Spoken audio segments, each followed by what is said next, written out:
Pemanfaatan dan upaya pelestarian flora dan fauna. Pemanfaatan flora. Yang pertama, padi. Pemanfaatannya sebagai makanan pokok berupa nasi. Penjelasan, padi menghasilkan biji-bijian yang kaya karbohidrat, menjadi sumber energi utama bagi sebagian besar penduduk dunia, khususnya di Asia. Yang kedua, kina sebagai bahan obat malaria. Penjelasannya, kulit pohon kina mengandung senyawa alkaloid seperti kina yang memiliki sifat antipiretik dan anti malaria. Tiga, kelapa sebagai bahan makanan, contohnya minyak kelapa dan santan.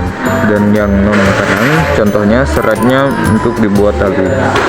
Penjelasannya adalah tanaman kelapa dikenal sebagai pohon serbaguna karena hampir seluruh bagiannya dapat dimanfaatkan. 4. Getah karet sebagai bahan baku pembuatan ban kendaraan dan sebagai produk elastis. Penjelasannya adalah getah yang diekstrak dari pohon karet diproses menjadi lateks yang sangat penting dalam industri otomotif dan manufaktur.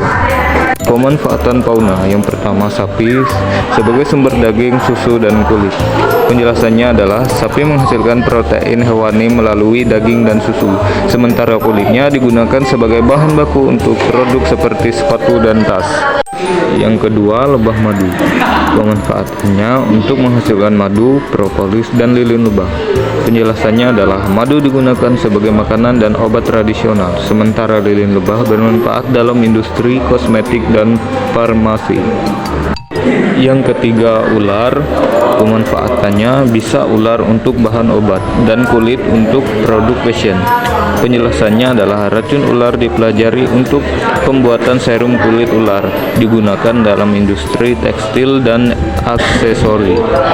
Yang keempat, ayam. Pemanfaatannya sebagai sumber daging dan telur. Penjelasannya adalah ayam adalah hewan ternak yang paling banyak dibudidayakan karena hasilnya cepat, harganya terjangkau, dan kandungan nutrisinya tinggi.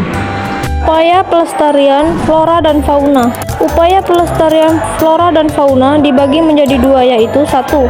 Pelestarian in situ, 2. Pelestarian ex situ. 1.